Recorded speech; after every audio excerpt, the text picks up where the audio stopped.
On the afternoon of November 17, 1944, Lieutenant Commander Toshiro Nakamura stood on the deck of what remained of Imperial Japanese Navy destroyer Akikaze, watching through salt-crusted binoculars as an American LST burned 3,200 yards off the coast of Leyte.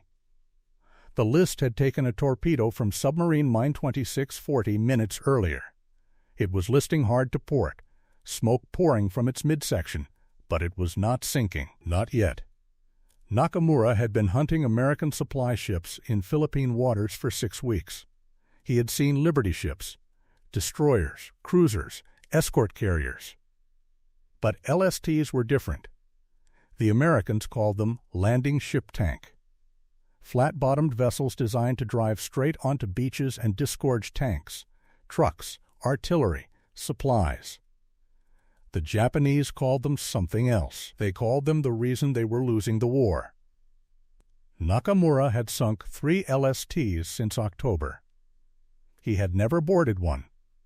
He had never seen inside one. None of his crew had. Intelligence reports from Tokyo described LSTs as crude transport vessels, utilitarian boxes designed to move cargo from ship to shore. Nothing more. But Nakamura had noticed something in the past 6 weeks. Every time an LST went down, American forces would divert destroyers, aircraft, rescue operations. Resources that seemed disproportionate for what Tokyo described as a simple cargo barge. The LST burning off Leyte was close to shore, close enough that if Nakamura could get a boarding party onto it before it sank, they might learn something useful. Information about cargo capacity, armor plating, engine specifications, anything that could help the remaining Japanese submarines and surface raiders sink them more efficiently. Nakamura gave the order. Akikaze turned toward the burning LST. They closed the distance slowly. American air patrols were active in this area. A Japanese destroyer approaching a burning American ship would draw attention within minutes. They had maybe 10 minutes to get aboard, gather intelligence, and withdraw before American aircraft arrived. At 15:20 hours, Akikaze pulled alongside the LST. The American ship was listing 23 degrees. Fires burned amidships, but the bow section appeared intact. Nakamura selected 6 men for the boarding party. He would lead them himself. They carried sidearms, cameras, and notebooks. No explosives. The LST was already sinking. Their job was to document, not destroy.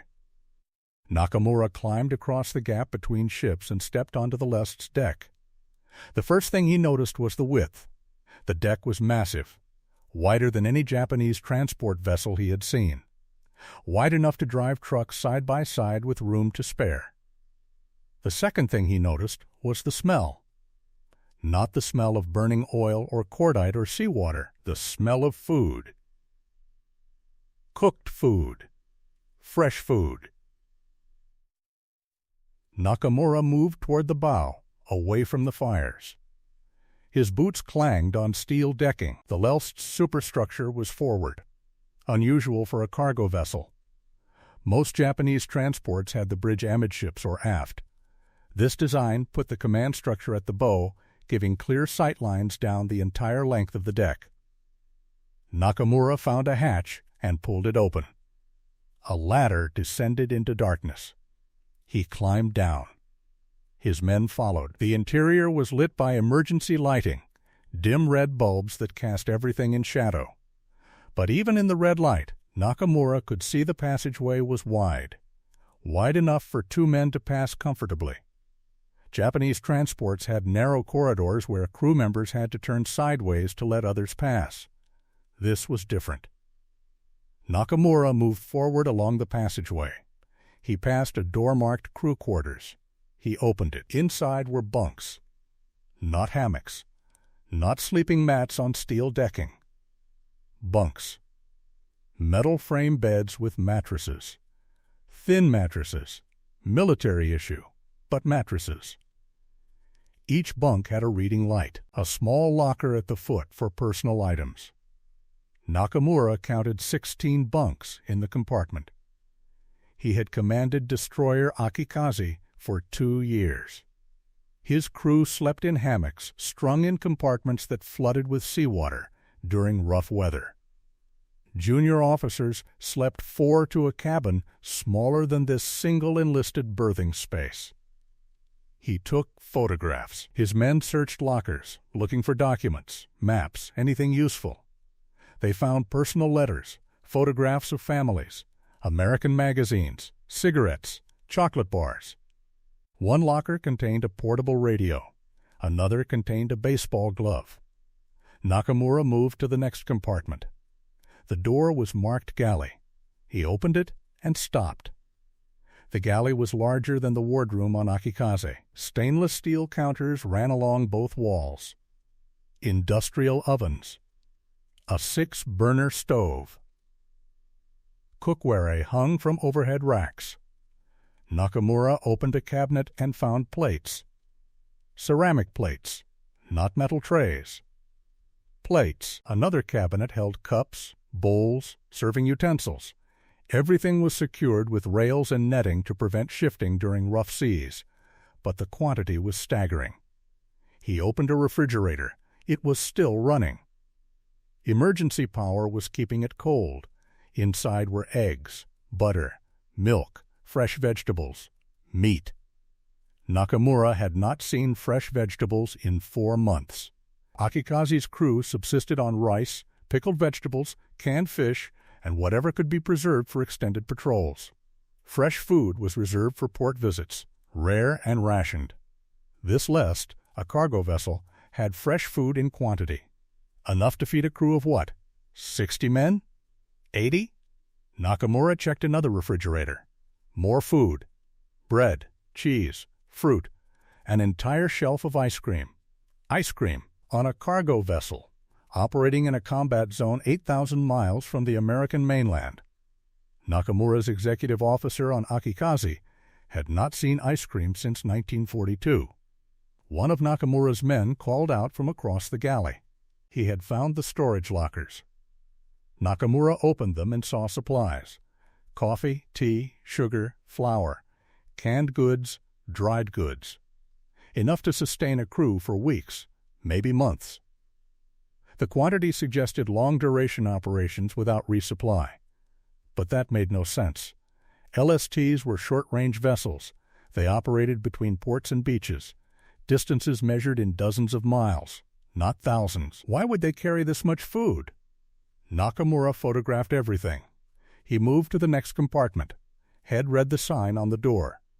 Nakamura opened it and found a bathroom. Not a latrine, a bathroom. Sinks with running water. Toilets. Showers. Nakamura counted 8 shower stalls. His destroyer had 2 showers for a crew of 240 men. Water was rationed. Showers were limited to 2 minutes. Salt water only, once every 3 days if conditions permitted. This cargo vessel had 8 showers. Nakamura turned a handle.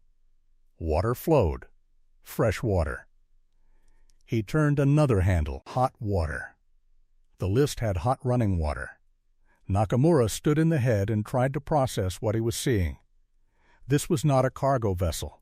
This was not a utilitarian transport designed to move equipment from point A to point B. This was something else. This was a ship designed for men to live on. Comfortably. For extended periods. He moved deeper into the ship. The passageways were clean. No rust.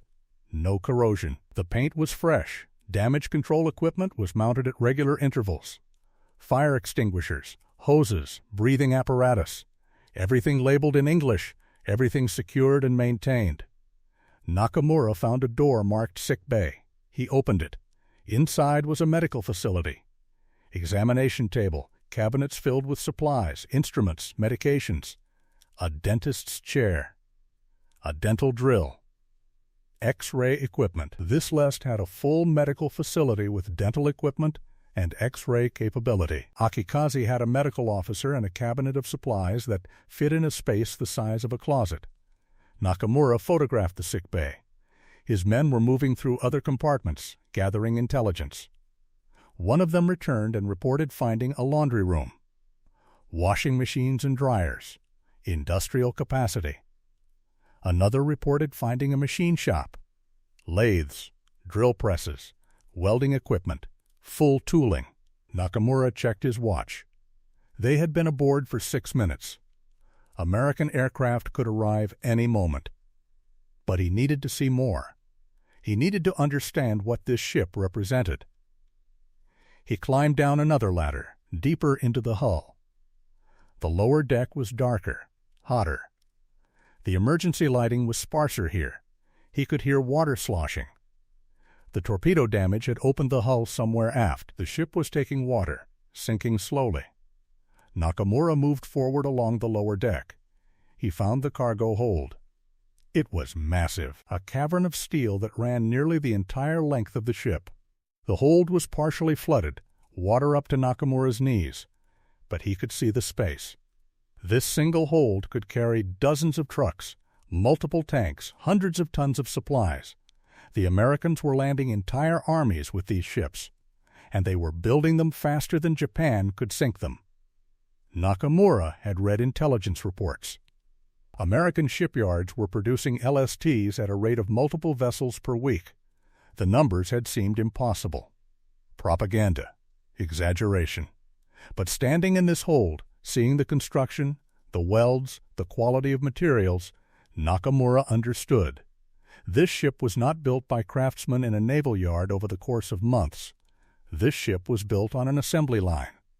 Standardized components, modular construction, built in sections and assembled rapidly. The welds were clean but industrial. The plating was uniform. Every fixture, every fitting, every piece of hardware was identical to the next. Mass production. The Americans had applied automobile manufacturing techniques to warship construction, and if they could build LSTs this quickly, they could build destroyers, carriers, cruisers. Everything Japan was losing, America was replacing faster than Japan could count. Nakamura felt something shift in his understanding of the war. He had known, intellectually, that America had industrial capacity. Everyone in the Imperial Navy knew. But knowing and seeing were different. This ship was evidence. Physical, tangible evidence that Japan was not fighting a war it could win. Japan was fighting a factory. And the factory was winning. One of his men called out. Time to leave. The lest was listing further. Water was rising in the lower hold. Nakamura climbed back to the upper deck.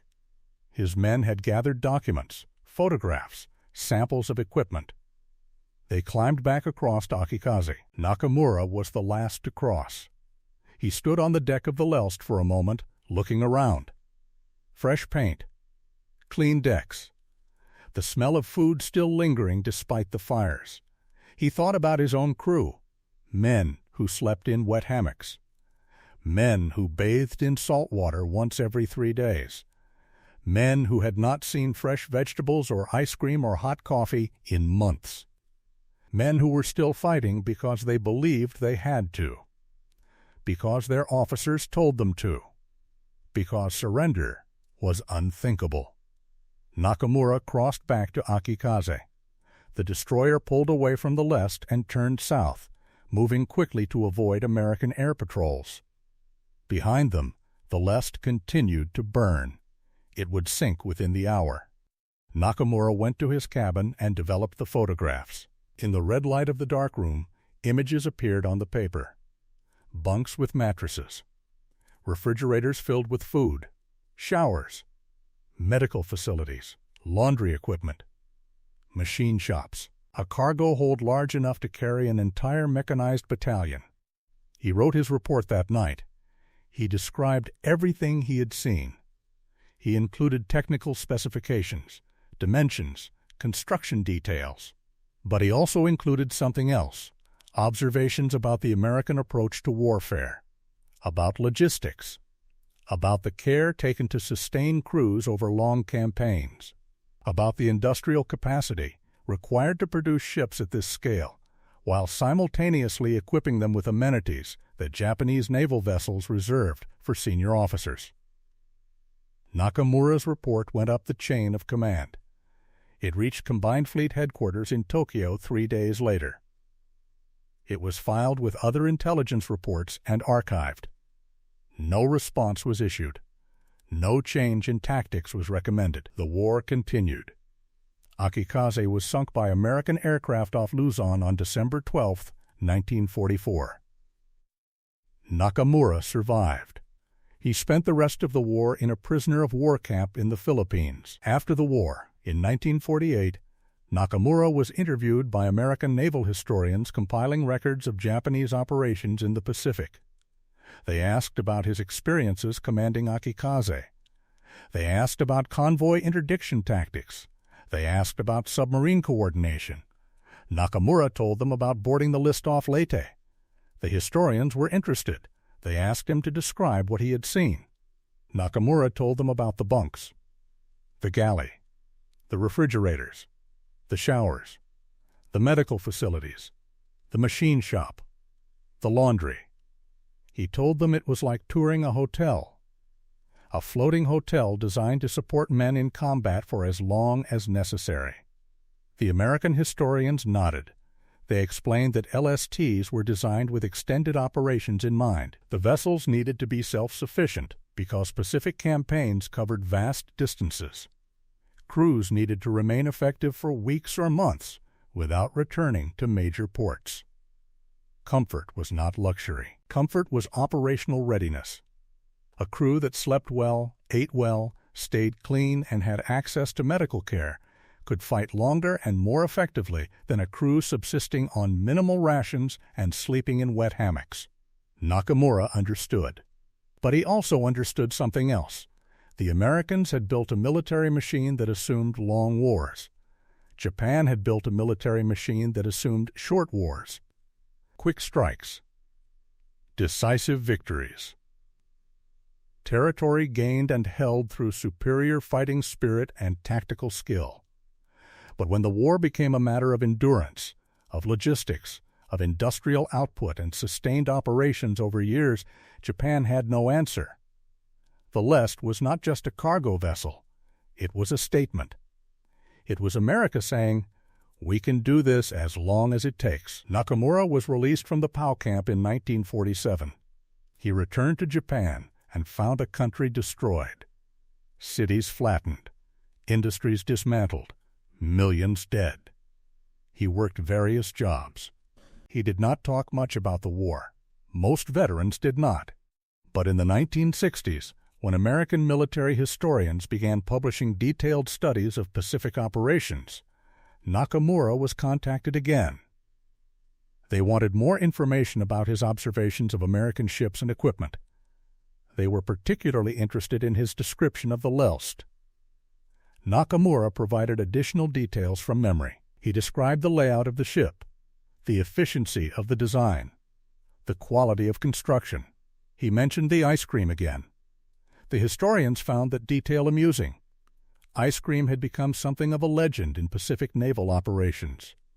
American carriers had ice cream machines. Submarines had ice cream makers. Even destroyer escorts found ways to produce ice cream. It seemed frivolous, but it served a purpose. Morale. In the brutal heat of the Pacific, in the grinding monotony of extended campaigns, small comforts mattered. Ice cream was a reminder of home, a reminder that the war would end, and when it did, life would return to normal. Japan had no equivalent. Japanese military culture emphasized sacrifice, endurance, hardship. Comfort was weakness. Luxury was decadence. Officers who suggested improving crew conditions were seen as soft. And so Japanese sailors fought in conditions that would have been considered unacceptable in the American Navy. They fought well. Japanese sailors were skilled, disciplined, courageous. But they fought at a disadvantage that had nothing to do with tactics or courage. They fought for a nation that could not sustain them. Nakamura died in 1989. His interview transcripts were archived at the U.S. Naval Institute in Annapolis. His photographs of the LST interior, developed in the darkroom on Akikaze in November 1944, were lost when the destroyer sank. But his descriptions survived. And those descriptions became part of the historical record, evidence of how one Japanese officer, in the final months of the war, came to understand what his nation was fighting against. Not just ships or planes or soldiers, an entire system. An industrial democracy that built machines designed for long wars and equipped them with refrigerators, bunks, and full galleys. If this story moved you the way it moved us, do me a favor and hit that like button right now. Every single like tells the algorithm to show this story to more people who need to hear it. Hit subscribe and turn on notifications, because we are rescuing forgotten stories from dusty archives every single day. Stories about men who saw history from angles most of us never consider. Real people, real observations, real moments that changed how wars were understood. Drop a comment right now and tell us where you are watching from. Are you watching from the United States, Japan, United Kingdom, Australia, Canada? Our community stretches across the entire world. You are not just a viewer. You are part of keeping these memories alive. Tell us your location. Tell us if someone in your family served in the Pacific. Just let us know you are here. Now back to the story, because there is more you need to understand about what that list represented and why Nakamura's observations mattered. The list Nakamura boarded off Leyte was list 472. Records show it was hit by a torpedo from submarine I-26 at approximately 1440 hours on November 17, 1944. The ship did not sink immediately. Damage control crews fought fires and flooding for over 2 hours. During that time, the crew evacuated wounded personnel and transferred critical cargo to smaller landing craft. List 472 finally went down at 17:03 hours, stern first, in approximately 180 feet of water 3 miles off the Leyte coast. All but 6 crew members survived. The 6 who died were killed in the initial torpedo explosion. The ship's captain, Lieutenant Commander Robert Hayes, remained aboard until the last possible moment, ensuring all personnel were evacuated. He was picked up by a destroyer escort 14 minutes before LST 472 sank. Hayes filed a report noting that Japanese personnel had boarded the ship during the evacuation process. He observed them from a landing craft approximately 400 yards away. He did not know they were gathering intelligence. He assumed they were looking for survivors or sabotaging equipment. Hayes noted in his report that the Japanese boarding party spent less than 10 minutes aboard before withdrawing. He recommended future protocols include scuttling procedures to prevent enemy access to vessels during extended sinking operations. The U.S. Navy reviewed the recommendation and implemented new scuttling charges on LSTs operating in contested waters. But by that point, November 1944, the Japanese Navy had lost the capability to conduct regular surface operations in Philippine waters. The few remaining destroyers and submarines were being preserved for kamikaze escort duties and homeland defense. The opportunity to board and inspect American vessels became increasingly rare. Nakamura's report, filed with Combined Fleet Headquarters, was one of the last detailed intelligence assessments of American logistics ships produced by Japanese naval officers. After December 1944, Japanese surface forces were largely confined to port or engaged in suicide operations. Intelligence gathering became secondary to survival. The report Nakamura filed was detailed and accurate. He included deck plans sketched from memory. He provided estimates of cargo capacity, crew complement, and operational range. He noted the construction techniques, the modular design, the evidence of mass production. His report concluded with an assessment that should have alarmed Tokyo. Nakamura estimated that if American shipyards could produce LSTs at the rate intelligence suggested, and if those LSTs could operate with the self-sufficiency he had observed, then American forces could sustain amphibious operations indefinitely. There was no tactical solution. No amount of Japanese courage or skill could overcome the logistical advantage the Americans had built. The only way to stop the American advance was to destroy the shipyards. And the shipyards were in San Francisco, Seattle, Portland, Los Angeles, Houston, New Orleans. Thousands of miles away, protected by an intact industrial base, and a navy that outnumbered Japanese forces 10-1. Nakamura recommended that Japan seek a negotiated peace before American forces reached the home islands. The recommendation was not well received. Nakamura was a naval officer, not a politician. His job was to sink ships, not to question national strategy. But he had seen something that higher command had not. He had seen the inside of an LST. He had seen what America was willing to invest in keeping its men fed, rested, and healthy. And he understood what that meant. Nakamura's photographs were never recovered. When Akikaze sank, everything in his cabin went down with the ship. The negatives, the prints, the notes he had taken during the boarding. All lost, but his memory remained. And in the prisoner of war camp, Nakamura told other Japanese officers what he had seen. Some dismissed it as propaganda.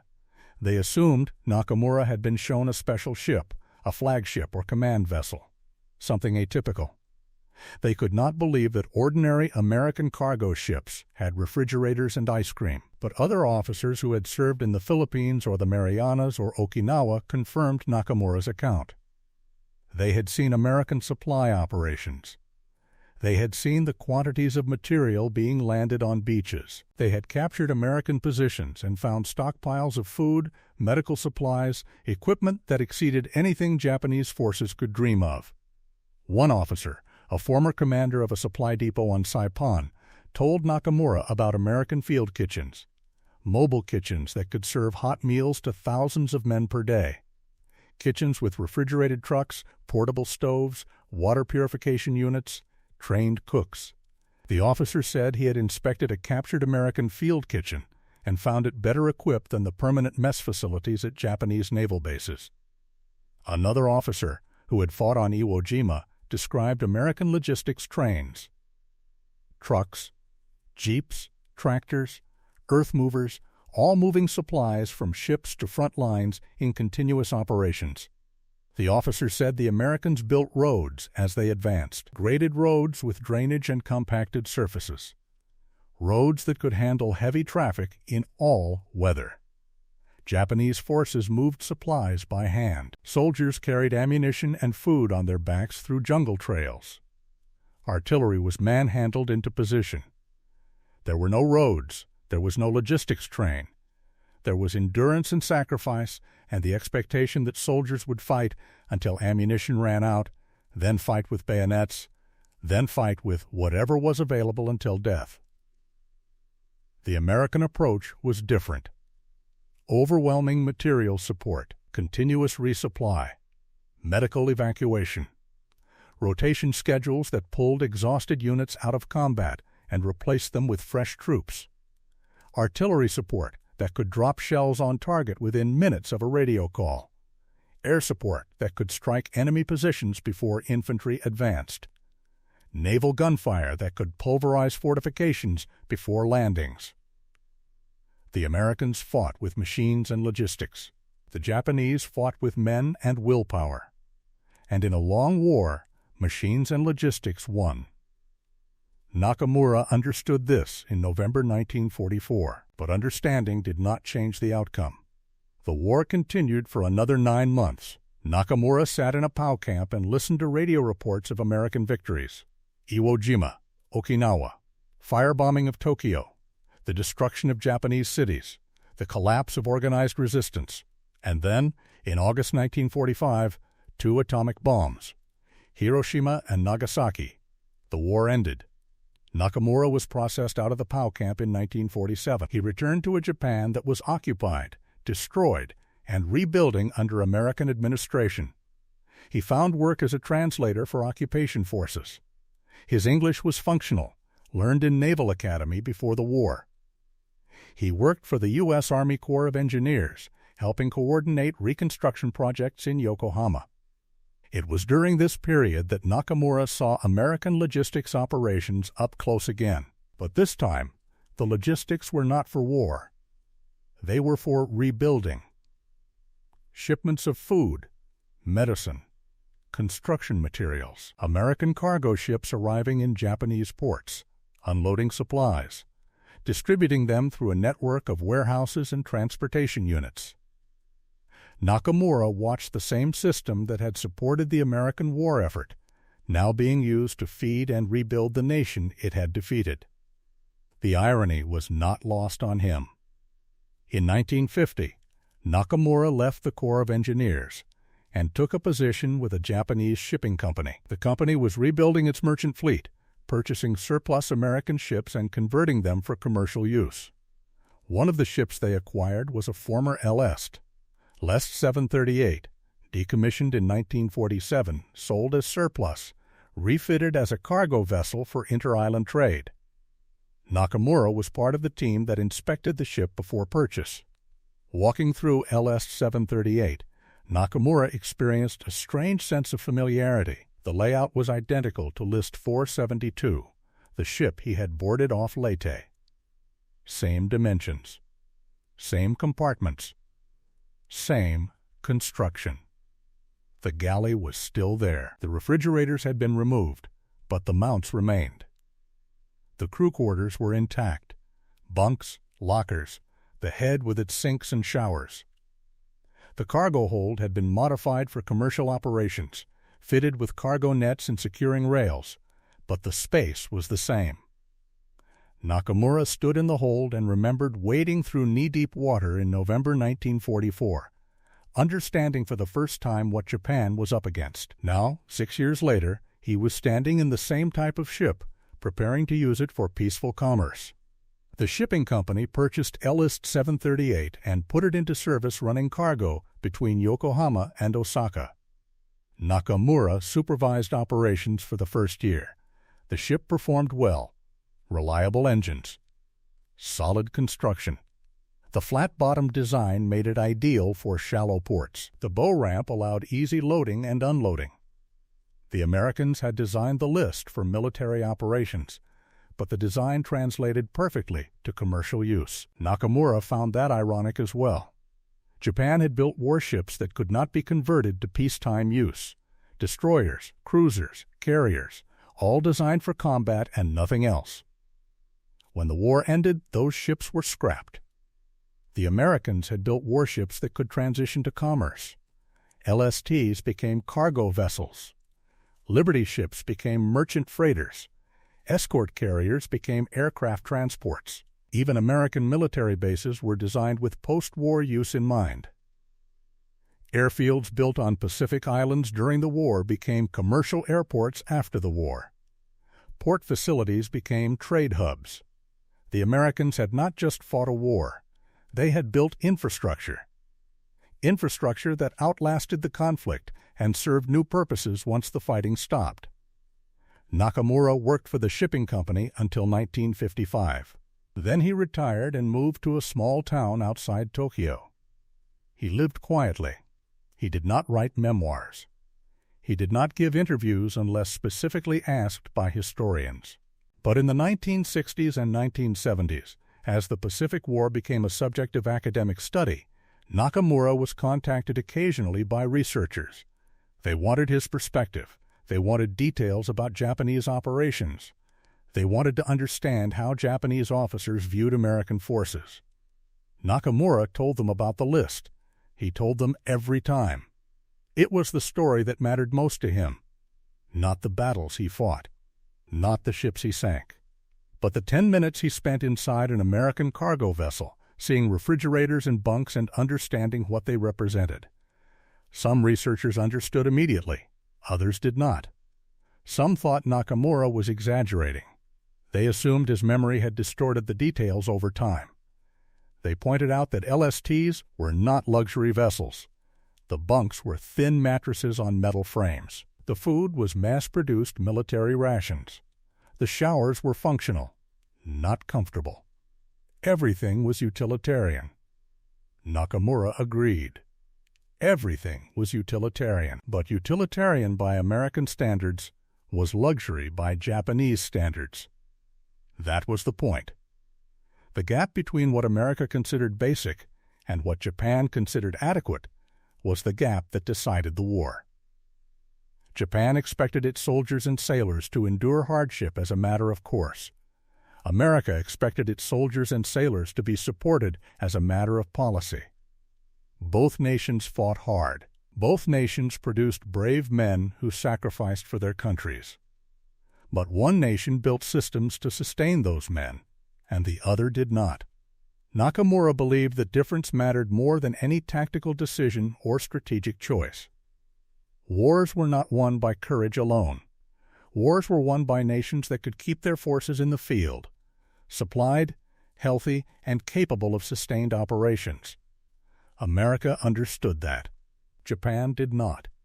In 1982, Nakamura was invited to speak at a symposium on Pacific logistics organized by the U.S. Naval War College. The symposium brought together American and Japanese veterans, historians, and military analysts to discuss supply chain operations during the war.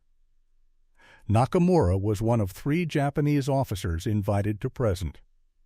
He spoke about his experience boarding LST 472. He brought sketches he had drawn from memory. He described the galley, the bunks, the medical facilities.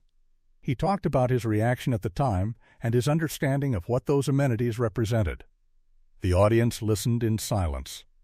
After his presentation, an American naval officer approached him. The officer had served on LST 461 during the war.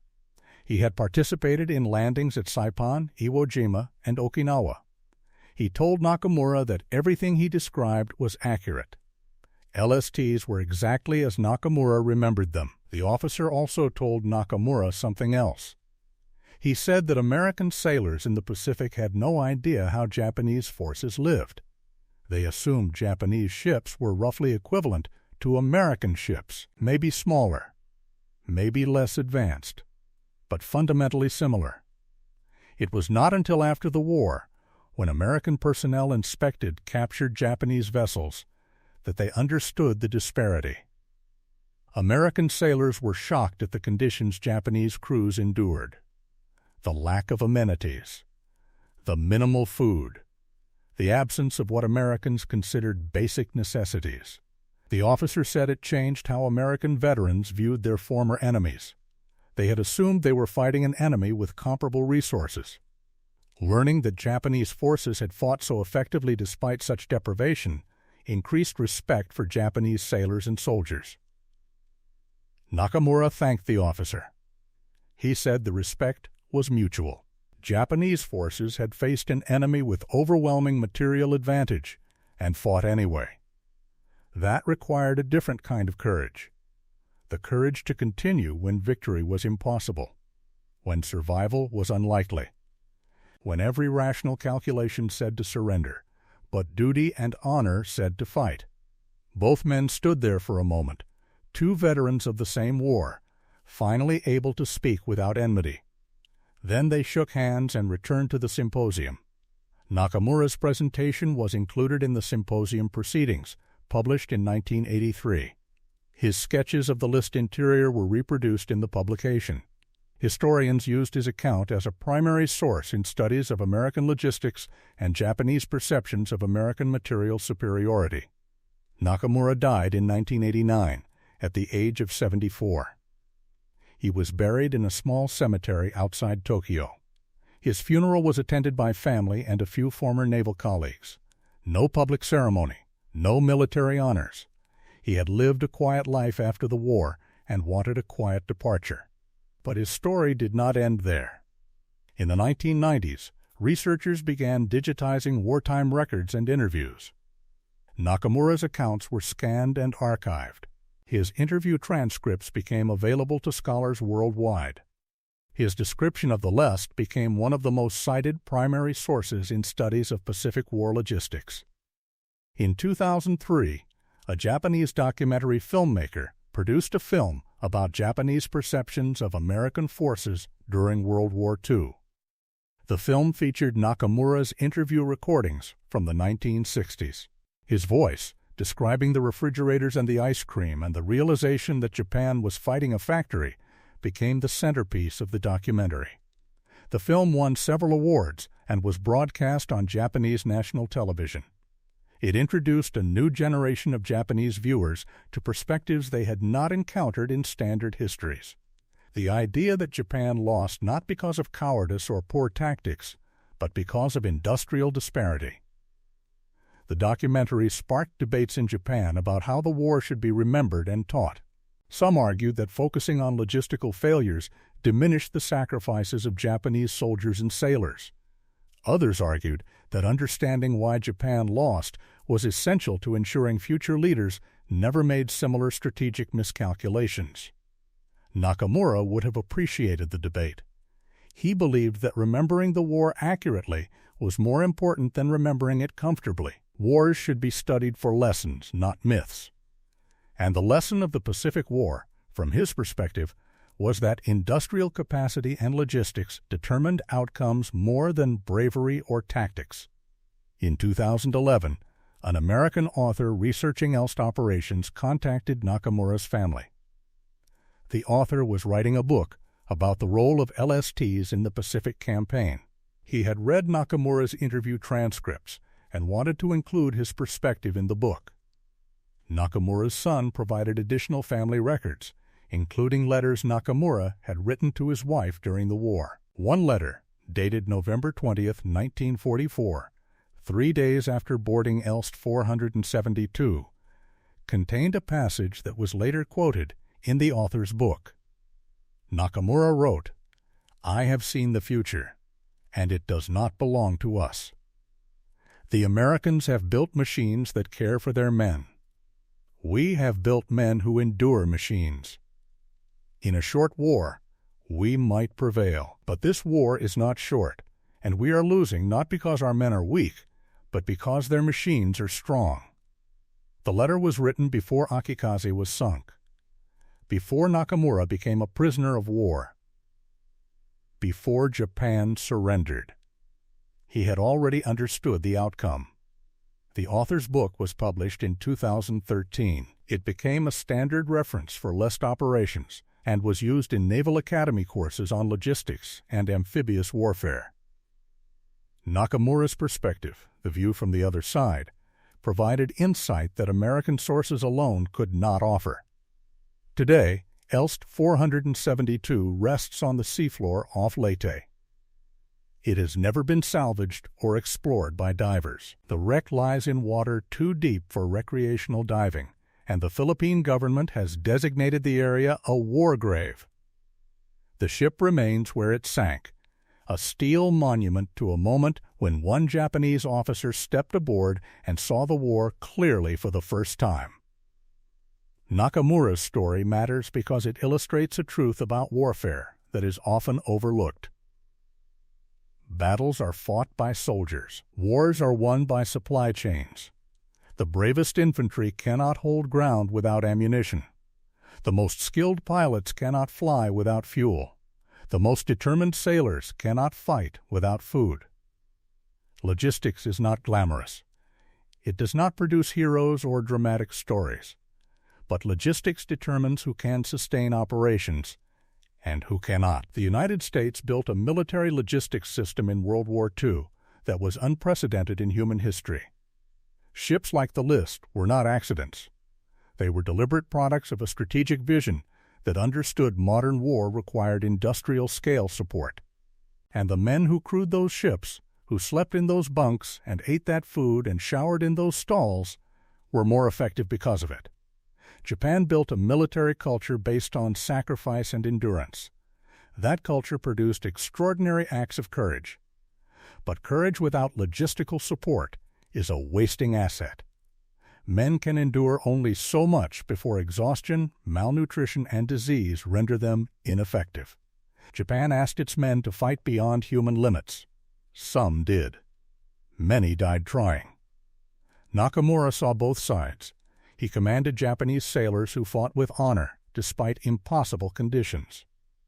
and he saw American sailors supported by a system designed to sustain them. He respected both, but he understood which system won wars. If you found this story valuable, if it gave you a perspective on history you had not considered before, please share it. Use the share button and send it to someone who would appreciate it. History is not just dates and battles. History is human beings making decisions based on what they knew and what they believed. Nakamura made decisions based on duty and honor, but he also made observations based on evidence, and those observations, preserved in interviews and letters and reports, give us a window into how the war was experienced by men on the losing side.